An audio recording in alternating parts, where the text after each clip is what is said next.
My name's Sayce, I'm black, I'm Muslim, and I'm part of a beautiful community. I've been Muslim 2.5 years now. I've been fasting for Ramadan since 2013, and I've always had a very close affiliation with Islam because I knew that it was the truth. I knew that it stood for peace, despite the negative media narrative, especially after 9/11. But one of the most important things that I've seen is the way that it's brought people together and united us for one purpose, which is for Allah and for unity. And that's something which was very difficult for me. Growing up on the Aylesbury estate in South East London, there was a lot of disunity, a lot of hatred.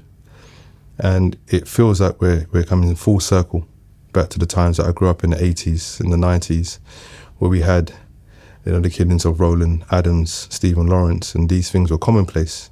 And for my elders that lived in Eltham, in Mottenham Grove Park, this was something which it was a very difficult time for us, a very challenging time.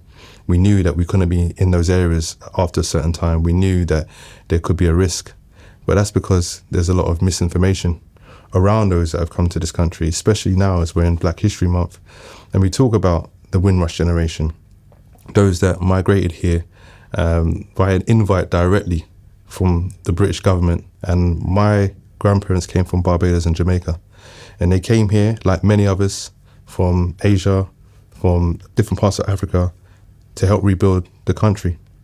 And we should never forget that, because without those people coming here to do the work and the menial jobs that many people didn't want to do, we wouldn't have the country that we have right now. And despite the divisiveness and the government spewing a lot of negativity in different parties as such, and not standing up for the unification of the people, it's now up to us to come together to create unity, community, and to not be divided, and to understand that we have to come together because we have more in common with each other than the politicians that seek to divide us. Many of these parties are fueled by billionaires who don't understand what it's like to be part of a community. They don't understand what it's like to grow up in a council estate, to have your neighbour check in on you, to provide food for you, to support you. And that's what I experienced on the Aylesbury estate. And I run the charity, Mentivity, for young people and for their elders and for their parents to come together. And we're trying to foster that and create community. Because one of the beautiful things about Islam is that we don't see cultures and creeds. We should see each other as fellow Muslims. And we should be serving God. And by doing that, we should be serving each other. And I would encourage those that are fearful of Islam to research it. Come to the masjid, come to Lewisham Mosque, speak to people, go to your local mosque, speak to fellow Muslims, understand what it actually stands for, because it actually stands for unity, for peace, for progression. And the more I learn, the more I fall in love with Islam.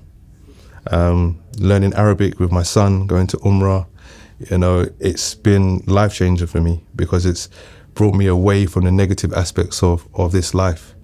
And it's really starting to purify my soul, day by day. I just want to be better than I was yesterday. And Islam really supports me in doing that and getting closer to God. So I do implore with people that have closed minds around Islam, speak to people. One of the things that's important is that we should listen to understand, not to respond. Too many times we ask questions and we're already thinking about the question that we want to ask again or the response that we want to give. Listen to understand. Give time to people, be kind to people, and that will come back to you. And that's essentially what Islam is.